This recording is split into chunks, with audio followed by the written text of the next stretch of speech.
this is for educational use only. Our group is allowing our instructor, Mr. Roldan Ardinis, to use this educational material. Let's talk about population and demography. Population refers to the total number of individuals inhabiting a specific geographic area, such as country, city, or region. It encompasses all people living in that area, including characteristics such as age, sex, occupation, and other demographic traits. While demography is the scientific study of population dynamics, focusing on the size, structures, and distribution of population, it examines the factors that influence population growth, decline, or stability, including birth rates, death rates, migration patterns, and population aging.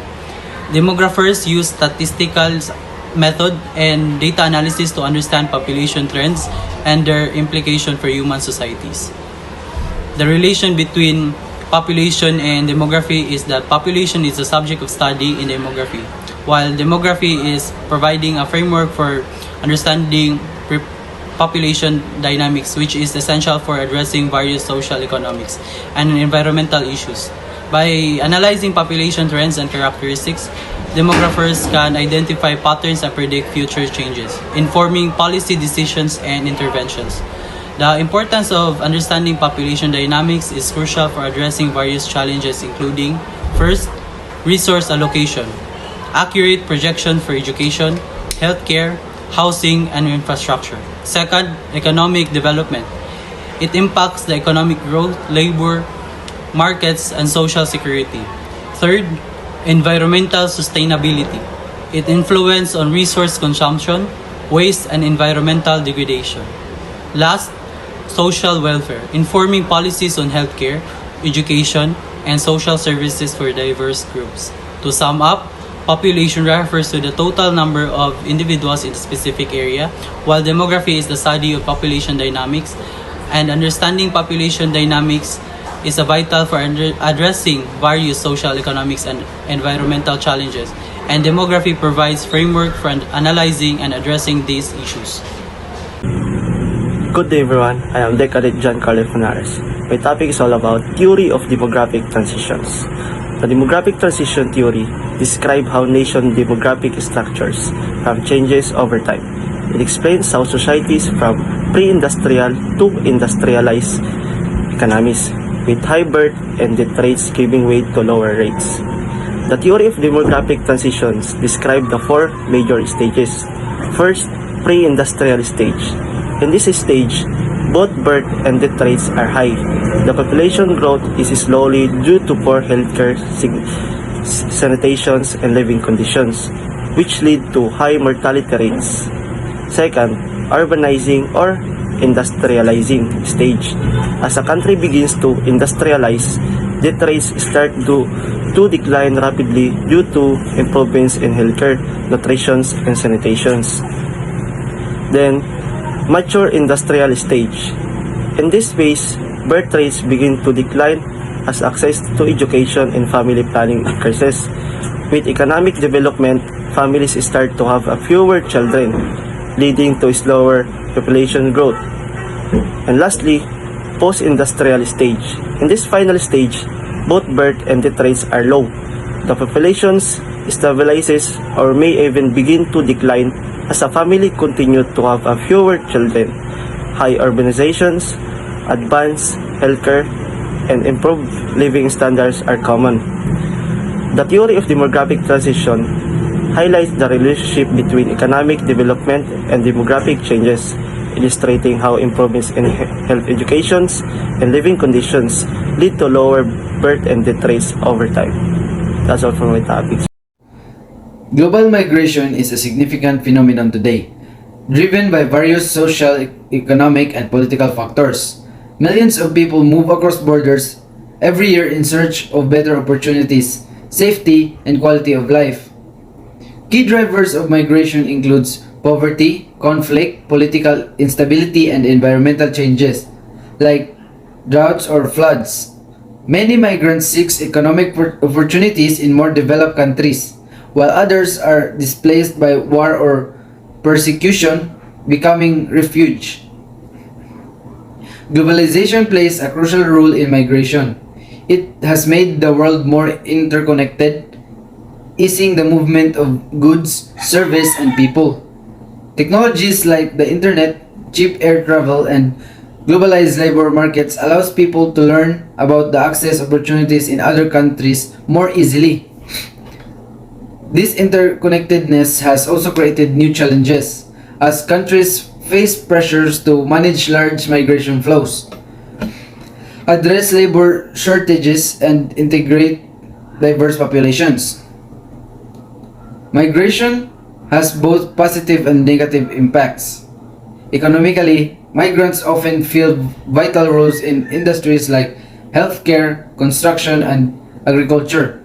They send remittances back home, helping boost the economic of their countries or of origin. However, migration also brings challenges such as cultural tensions, overcrowding, and strain on public services in receiving countries. In today's world, migration is not just about movement of people. It deeply connected to global system, policies, and the way countries interact. Understanding and managing migration is essential for creating inclusive, sustainable societies. So, I am Kalip Lubico and I'm here to talk about the four types of global migration. So, let's start. First one is the voluntary migration. Voluntary migration refers to the people moving to a new location by choice, often in search of better economic opportunities, improved living conditions, or a higher quality of life. This type of migration is driven by personal or economic reasons rather than external pressure. So the second is forced migration. Forced migration occurs when the individuals or groups are compelled to move due to conflict, persecution, and natural disaster, or other crises that threaten their safety or livelihood. This type of migration often results in refugees or internally displaced persons. The third is internal migration. Internal migration refers to the movement of people within the borders of a country. This can be rural to urban migration, where individuals move from rural areas to cities in search of employment, or it can involve relocation to a different regions within the same country. So lastly, the fourth is the international migration. International migration occurs when individuals move across national borders to settle in another country. This can include voluntary migration, where people seek opportunities in another country, or forced migration due to political, economic, or environmental factors. An example of international migration is the workers from India to Gulf states, where they take up jobs in construction and service industry. That's all. Thank you. Good day, sir. I'm Engineer Cadet Pataganao and I'm going to discuss about the reasons of global migration. The global migration is shaped by push and pull factors that drive individuals to leave their home countries and seek new opportunities elsewhere. The first one is the push factors. Push factors compel people to leave due to adverse conditions. A major driver is the economic hardship, where poverty, unemployment, and lack of opportunities force people to seek better living conditions. Second is the political instability and conflict are also significant causes as people flee war, persecution, and aggressive governments in search of safety. For many, the environmental factors such as climate change, natural disasters, and resource depletion make their home regions uninhabitable, pushing them to relocate. The last one is the social issues, like limited access to healthcare, education, as a systematic inequality further push individuals to migrate. The next is the pull factors. On the other hand, pull factors attract people to specific destination. Economic opportunities such as better jobs, higher wages, and demand for skilled labor are key motivators for many migrants. Political stability and stronger human rights protections in destination countries offer safety and legal pathways for those escaping conflict. The next is the family reunification.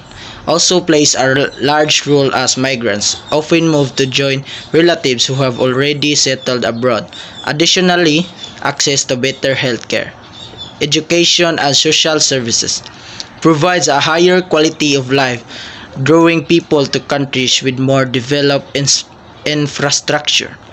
The conclusion of global migration results from a mix of push factors like economic hardship and political instability and pull, fac- pull factors like job opportunities and family ties.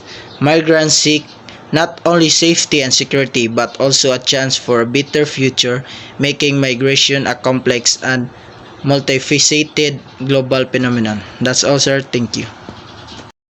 So, I'll be discussing the advantages of migration for sending countries. Those countries from which people immigrate while there are often concerns about brain drain, migrations can bring several positive effects.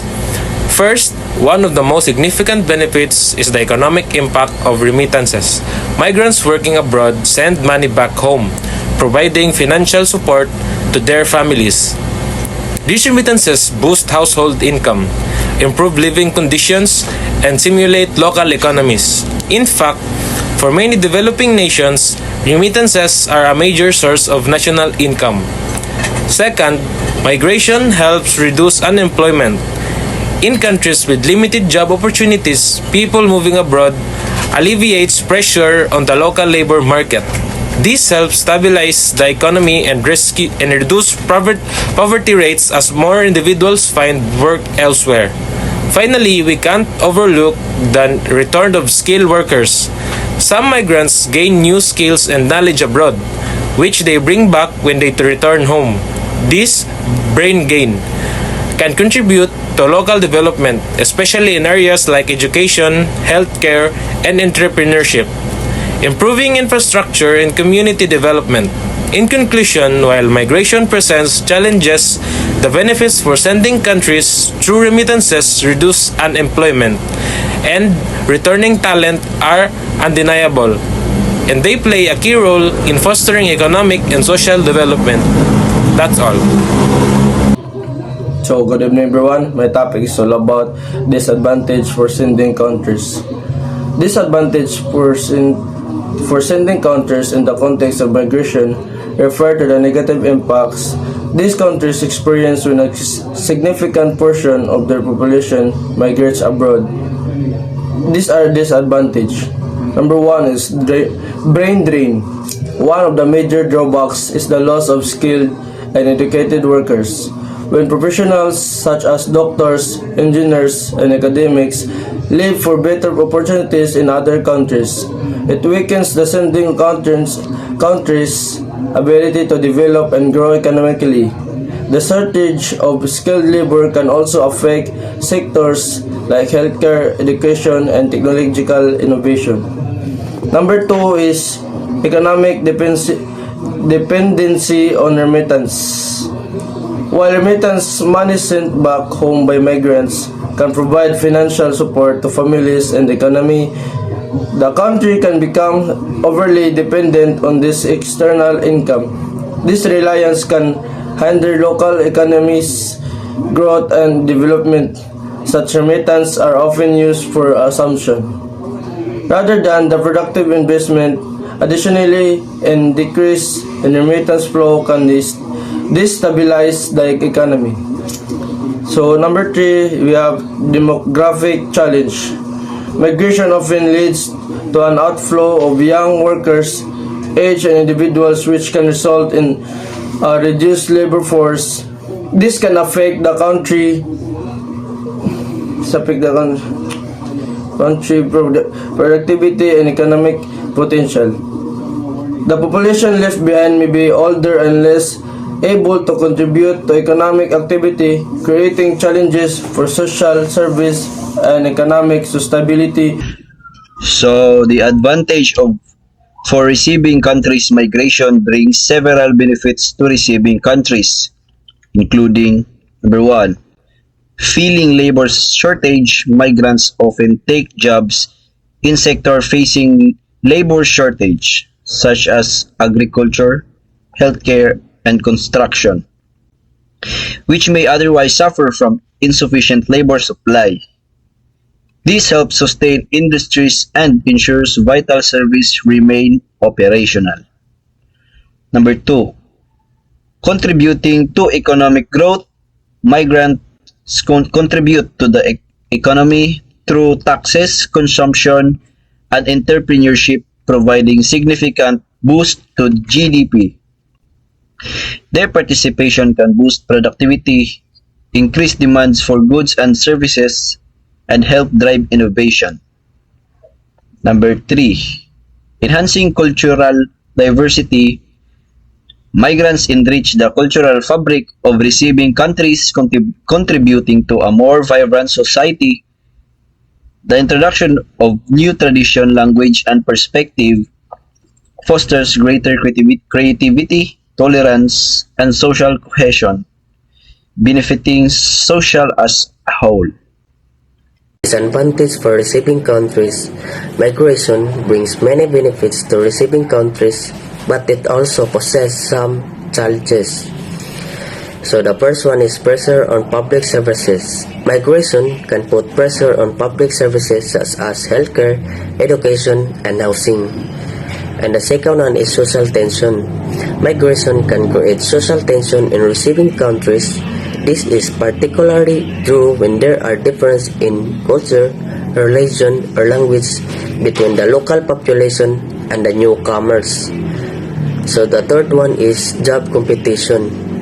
Migration can create job competition in receiving countries. Many local residents are concerned that immigrants will take their jobs or lower wages. So lastly, the fourth one is migrant integration. Integrating migrant into social is a major challenge for receiving countries. Migrants need to access public services, employment, and social opportunities such as education and housing. So, the overall, migration poses challenges for receiving countries, but it also contributes positively to cultural diversity, innovation, and economic growth. So, that's all, and thank you.